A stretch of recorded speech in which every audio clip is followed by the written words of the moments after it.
आपनको स्वागत जनाउछि। आज वीडियो रे तुम मानकर षष्ठ श्रेणी नुआ साहित्य बहिर पाठ 2 हॉकी ए सुंदर चैप्टर रो आमे प्रश्न उत्तर गुडी आलोचना करबा। तो मो एहा पूर्व वीडियो रे ए विषय को सविशेष भाव में आलोचना करिछि। तो जदि देखि नथिबो पिला माने ताहले मो चैनल को जाई कि देखि लेबो। तो आज वीडियो रे प्रश्न उत्तर गुडी आलोचना करि मो बुझिबारे क निम्न रे दिया जाइथिबा प्रश्न गुडीकर उत्तर ठीक उत्तर पाखर कोन करबा लेखिबा हला। प्रश्न गुडीकर उत्तर ठीक पाखर हमें तारा चिन्ह देबा। तो एक नंबर देखो स्वास्थ्य ही संपद, कारण स्वास्थ्य ठीक थिले तो ऑप्शन गुडी देइछि देखो आमे सुंदर देखा जाऊ, हमकु समस्त भल पांती, आमे विभिन्न कार्य करबा को समर्थ हेउ, आमे बहुत धन संपद पाई थाउ। तो एहर सठिक उत्तर पिला माने केउडा हबो ना आमे विभिन्न कार्य करबा को समर्थ हेउ हला। तो एठी कोन करबा ना तारा चिन्ह एभली भाव रे देबो हला।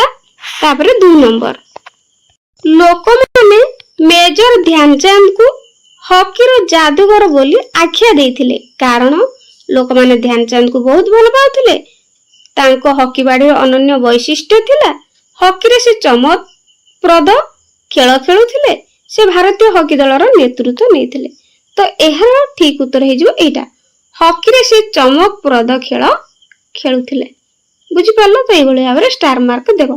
तापरे 3 नंबर उक्त उत्तर गुडी को काहे की बाछिलो ताहार तुमे कारण तुम सांग मानक सह आलोचना करो।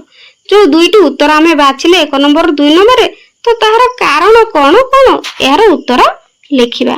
जेहेतु पिला माने दुईटी कारण पचारिछि, तेनु आमे प्रथम प्रश्न पई कारण लेखिबा।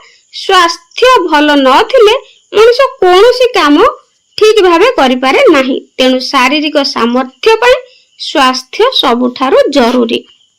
द्वितीय कारण पिला माने लेखिबा ध्यानचंद को बॉल ऊपरे एभली नियंत्रण थिला जे मने होतिला सते जेपरि से कोनोसी जादू करूछंती। तांकर क्रीडा नैपुण्य अन्य मानक ठारु संपूर्ण भिन्न और चमकप्रद थिला। मिलीमिशी जोड़िबा पाठरु किछि मनोनीत शब्द निम्न रे दिया जाइछि हला। निज दल रे एहा ऊपर आलोचना करी से गुडी को ठीक अर्थ बा व्याख्या सहित जोड़। एहा पई आवश्यक पड़िले तुमे इंटरनेट अभिधान और शिक्षक मानक सहायता नै परिबो। शब्द अर्थ किंबा प्रसंग व्याख्या।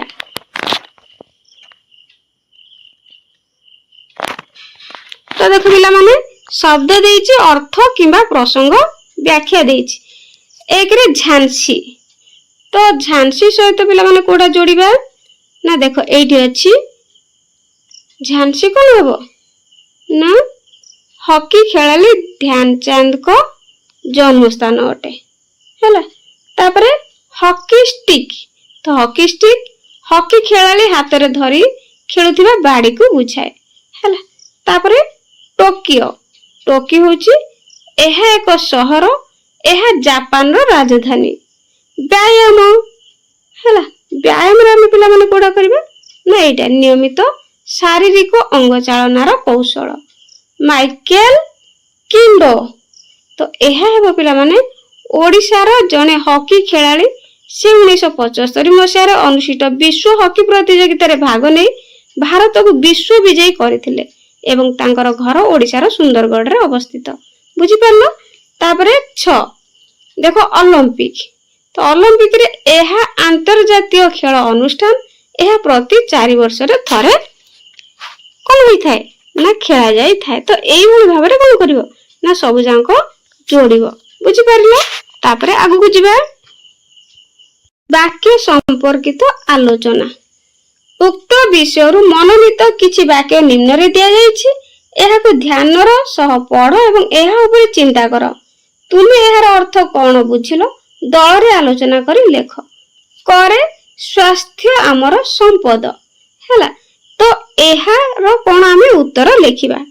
तो एहार उत्तर रे लेखिबो पिला माने पृथ्वी रे थिबा समस्त धन संपद अपेक्षा स्वास्थ्य हेउची सबुठारु मूल्यवान, जार कोनोसी विकल्प नाही। जणे व्यक्ति निज जीवन रे विभिन्न प्रकार कार्य सफलतार सह करिवा पई शारीरिक और मानसिक स्तर रे सुस्थ रहिबा एकांत आवश्यक। जदि स्वास्थ्य ठीक रहे ତେବେ ହିଁ ଆମେ ଯେକୌଣସି କାର୍ଯ୍ୟ କରିବାକୁ ସମର୍ଥ ହେଇଥାଉ। ସୁସ୍ଥ ଓ ସତେଜ ରହିବା ପାଇଁ ସୁଷମ ଖାଦ୍ୟ, ବିଶୁଦ୍ଧ ଜଳ ଏବଂ ନିର୍ମଳ ବାୟୁ ପରି ଖେଳ ଓ ବ୍ୟାୟାମ ମଧ୍ୟ ଜରୁରୀ ଅଟେ। ବ୍ୟାୟାମ ଦ୍ୱାରା ଶରୀର କର୍ମଠ ଓ ବଳିଷ୍ଠ ହୁଏ ଏବଂ ମାଂସପେଶୀ ଦୃଢ ହୋଇଥାଏ। ଯେଉଁମାନେ ଶାରୀରିକ ସ୍ୱାସ୍ଥ୍ୟ ପ୍ରତି ସଜାଗ ରହନ୍ତି ସେମାନେ ହିଁ ଜୀବନର ପ୍ରକୃତ ସୁଖ ଉପଭୋଗ କରିପାରନ୍ତି। ତେଣୁ ସ୍ୱାସ୍ଥ୍ୟକୁ ଏକ ଅମୂଲ୍ୟ ସମ୍ପଦ ଭାବେ ଗ୍ରହଣ କରି ଏହାର ଯତ୍ନ ନେବା ପ୍ରତ୍ୟେକ ବ୍ୟକ୍ତିର କର୍ତ୍ତବ୍ୟ। ତ ପିଲାମାନେ ଏଇ କ୍ୱେଶ୍ଚିନଟି ଭେରି ଇମ୍ପୋର୍ଟାଣ୍ଟ ଅଟେ, ଭଲ ଭାବରେ ମନେ ରଖିବ। ଖ ଦର୍ଶକ ବୃନ୍ଦ ତାଙ୍କୁ ଏକ ସ୍ୱରରେ ହକି ଖେଳର ଯାଦୁଗର ବୋଲି ଆଖ୍ୟା ଦେଇଥିଲେ। ଉତ୍ତର ଧ୍ୟାନଚାନ୍ଦଙ୍କ ଜନ୍ମ ଝାନ୍ସୀ ଅଞ୍ଚଳରେ। ବାଲ୍ୟକାଳରୁ ହକି ଖେଳ ପ୍ରତି ତାଙ୍କର ବିଶେଷ ଆଗ୍ରହ ଥିଲା। ସେ ଜଣେ ଉଚ୍ଚ କୋଟିର ଖେଳାଳି ହୋଇଥିବାରୁ ଲୋକମାନେ ତାଙ୍କୁ ଝାନ୍ସୀ ବୀର କହୁଥିଲେ। ସେ ତାଙ୍କ ଭାଇ ରୂପ ସିଂ ଓ ଅନ୍ୟ କେତେକ ବ୍ୟକ୍ତିଙ୍କୁ ନେଇ ଗୋଟିଏ ହକି ଦଳ ଗଢିଥିଲେ। ପୃଥିବୀର ବିଭିନ୍ନ ଦେଶର ହକି ପ୍ରତିଯୋଗିତାରେ ଏହି ଦଳ ବିପୁଳ ବିଜୟ ଲାଭ କରିଥିଲା। 1936 ମସିହାରେ ବର୍ଲିନ ଠାରେ ଅନୁଷ୍ଠିତ ଅଲିମ୍ପିକ କ୍ରୀଡାରେ ସେ ଭାରତୀୟ ହକି ଦଳର ନେତୃତ୍ୱ ନେଇଥିଲେ। ସେଠାରେ ସେ ଯେଉଁ ଚମକପ୍ରଦ ଖେଳ ଖେଳିଥିଲେ ତାହା ଦେଖି ଦର୍ଶକ ବୃନ୍ଦ ତାଙ୍କୁ ଏକ ସ୍ୱରରେ ହକି ଖେଳର ଯାଦୁଗର ବୋଲି ଆଖ୍ୟା ଦେଇଥିଲେ। ବୁଝି ବିଚାରି ଲେଖ। ପ୍ରସଙ୍ଗଟିକୁ ଆଉଥରେ ପଢ ଏବଂ ନିମ୍ନରେ ଦିଆଯାଇଥିବା ପ୍ରଶ୍ନ ଗୁଡିକୁ ବୁଝି ଉତ୍ତର ଲେଖ। କ କ୍ରୀଡା ଦ୍ୱାରା ଆମର କି ଉପକାର ହୁଏ? ଉତ୍ତର କ୍ରୀଡା ବା ଖେଳ ଆମ ଶରୀରକୁ ସୁସ୍ଥ ଓ ସତେଜ ରଖିବା ପାଇଁ ଆବଶ୍ୟକ। ନିୟମିତ ଖେଳିବା ଦ୍ୱାରା ଶରୀର କର୍ମଠ ଓ ବଳିଷ୍ଠ ହୁଏ। ଶରୀରର ମାଂସପେଶୀ ଦୃଢ ହୁଏ ଏବଂ ଶରୀର ଭିତରକୁ ପ୍ରଚୁର ଅମ୍ଳଜାନ ପ୍ରବେଶ କରେ। ତେଣୁ ପିଲାମାନେ ପ୍ରତିଦିନ କିଛି କିଛି ସମୟ ଖେଳିବା ନିଶ୍ଚିତ ଆବଶ୍ୟକ। ଖ ଝାନ୍ସୀ ବୀର କିଏ?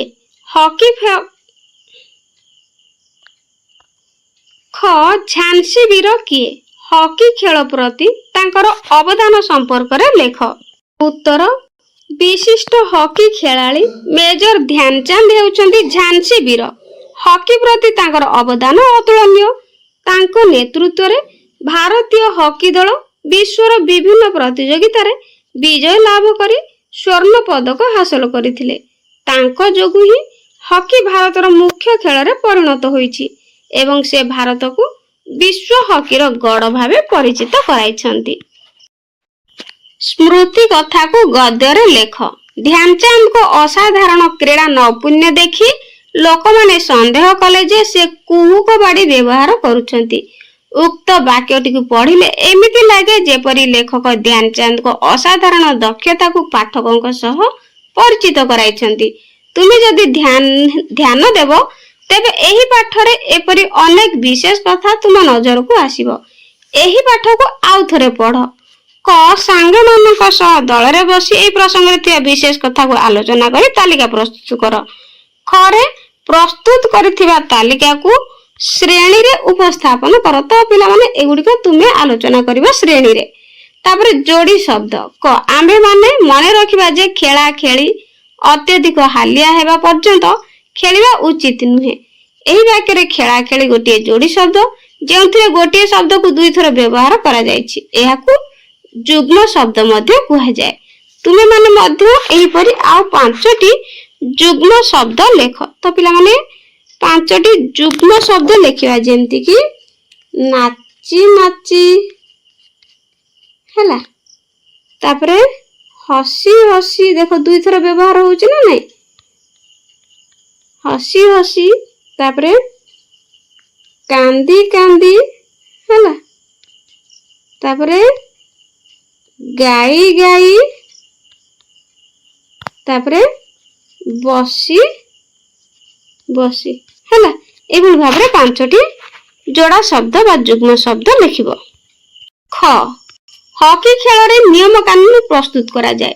ଏହି ବାକ୍ୟରେ ତୁମେ ଗୋଟିଏ ଯୁଗ୍ମ ଶବ୍ଦ ଦେଖିପାରୁଛ, କିନ୍ତୁ ଏହି ଯୁଗ୍ମ ଶବ୍ଦରେ ଦୁଇଟି ଯାକ ଶବ୍ଦ ଭିନ୍ନ ଅଟନ୍ତି, ଅର୍ଥାତ୍ ସମାନ ନୁହନ୍ତି। तुमे माने मध्य एपरी 5टी जुग्म शब्द लेख जेउथिरे दुईटी जांक शब्द भिन्न थिबो। तो सेठी दुईटी जांक शब्द कोन एका थिला, आमे आ 5टी लिखिबा जेमति कि कोन जोड़ा शब्द हेथिबो किंतु भिन्न हेथिबो। जेमति कि देखो बासन कुशन हैला, देखो बासन गोटे कुशन, एठी दुई थर बासन व्यवहृत होइछि कि नाही, तेणु यह हूँ अलग किंतु जोड़ा शब्द बुझिपार।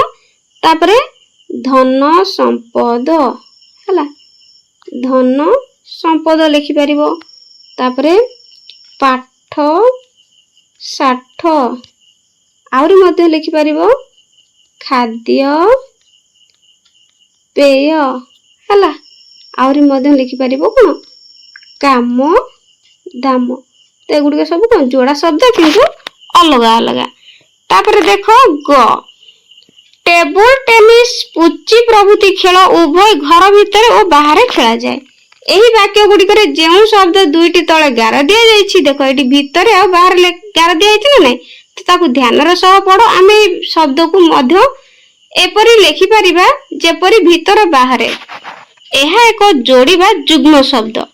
एही शब्दटी परस्पर विपरीत अर्थ को बुझाउछि। निम्न रे दिया जाइतिबा शब्द गुडी को जुग्म शब्द रे प्रकाश कर। देखो भल ओ मंद, तो कौन हबो ना भल मंद कौन हबो भल मंद। से भली राजा ओ प्रजा कौन हबो राजा प्रजा। से भली देखो आकाश ओ पाताल अछि, तो कौन हबो आकाश पाताल। से परी देखो गुरु शिष्य अछि, तो कौन हबो ना गुरु शिष्य। तापरे आय और व्यय अछि, तो कौन हबो एक पदरे आय व्यय हैला। तापरे जन्म और मृत्यु अछि, तेणु कौन हबो ना जन्म मृत्यु। एपरि भाबरे लिखिबो। कथा उपरे गुरुत्व। ध्यानचंद ही आम क्रीड़ा जगतर एक अमलिन प्रतिभा। ध्यानचंद आम क्रीड़ा जगतर एक अमलिन प्रतिभा। ए दुईटी वाक्य रे कोन पार्थक्य रहिछि एथि प्रति ध्यान दियो ओ कुह। ठीक भाबरे चिन्हट कर। द्वितीय वाक्य रे गोटे शब्द कम अछि। एही गोटे शब्द न थिबार वाक्य रे अर्थ रे सामान्य पार्थक्य आसुछि। आमे निजर कथा उपरे गुरुत्व देवा पई किछि विशेष शब्दर प्रयोग करू, जेपरि ही मध्य तेबे बोली इत्यादि। पाठरु एही भली शब्द थिबा वाक्य बाछि ध्यान दियो। जदि वाक्य रे एही शब्द गुडिक न थांता तेबे एहार अर्थ उपरे एही शब्द गुडिकर कोन प्रभाव पड़ी थांता। तो पिला माने एहार उत्तर रे लिखिबो। एही अभ्यास रे ही एपरि शब्द व्यवहार कले वाक्यर अर्थ अधिक दृढ़ और गुरुत्वपूर्ण होई थाए। स्वास्थ्य ही आमर अमूल्य संपद। ध्यानचंद ही आम क्रीड़ा जगतर एक अमलिन प्रतिभा।